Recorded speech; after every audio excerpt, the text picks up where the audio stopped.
अगर इस टाइम हम कुछ हॉट सेलिंग थीम्स की बात करें तो वो है हमारा चाइना प्लस वन, इंडिया की मैन्युफैक्चरिंग कैपेसिटीज़ को इंक्रीज़ करना और इंडिया की एक्सपोर्ट मार्केट जो हमारी है वो डोमेस्टिक कंपनीज़ को थोड़े इंसेंटिव दे के इंक्रीज़ करने की बात हो रही है।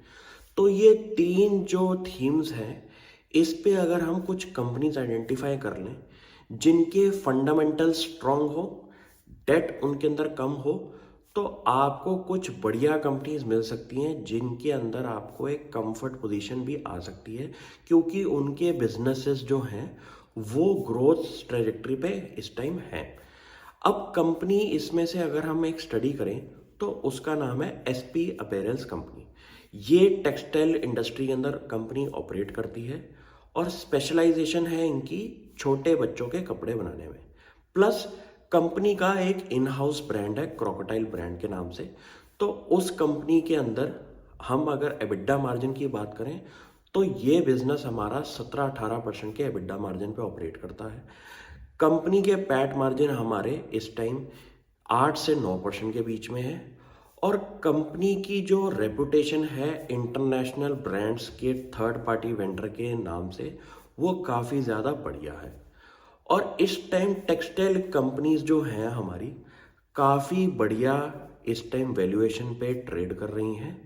और मुझे लगता है कि जैसे कि कोई सेक्टर के अंदर री रेटिंग होती है तो उन कंपनीज को सबसे ज़्यादा बेनिफिट मिलता है जिनकी financial position fundamentally company strong हो और उनके अंदर ग्रोथ की पॉसिबिलिटीज़ भी ज़्यादा दिखाई दें।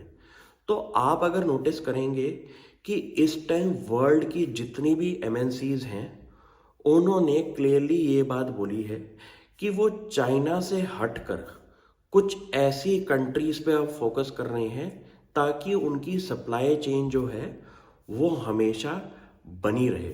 क्योंकि इस टाइम चाइना में जितना पॉलिटिकल सिनेरियो और कोविड का सिनेरियो बना हुआ है उसकी वजह से सप्लाई चेन डिसरप्शन जो हैं वो पास्ट में काफ़ी रही हैं।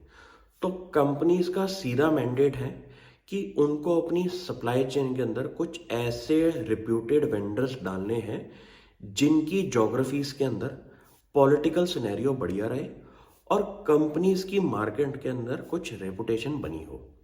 तो उसमें से एक एसपी अपैरल जो कंपनी है उसकी अगर मैं फाइनेंशियल स्टोरी की बात करूं तो वो बहुत बढ़िया है। कंपनी के वैल्यूएशंस जो हैं हमारे 10 की पी से कंपनी इस टाइम ट्रेड कर रही है और मुझे लगता है कि ऐसी कंपनीज का फ्यूचर में बहुत ज़्यादा ग्रोथ प्रोस्पेक्ट्स दिखाई देते हैं, क्योंकि इस टाइम जो थीम्स पे कंपनीज काम कर रही हैं उस पे ये कंपनी बहुत बढ़िया फिट करती है। और कंपनी की इस टाइम इंडिया के अंदर अराउंड 18 से ज़्यादा फैसिलिटीज़ हैं और कंपनी के बिजनेस मॉडल के अंदर उन्होंने ये क्लियरली बोला हुआ है कि वो एक 100% इंटीग्रेटेड टेक्सटाइल कंपनी है।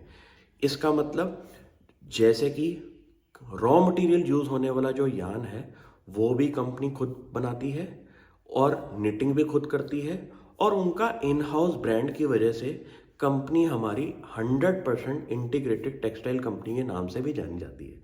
तो आप भी ऐसी कंपनीज आइडेंटिफाई करें जो कि अच्छे थीम्स पे इस टाइम काम कर रही हो और उनका फ्यूचर काफ़ी ज़्यादा ब्राइट दिखाई दे रहा हो। Thank you.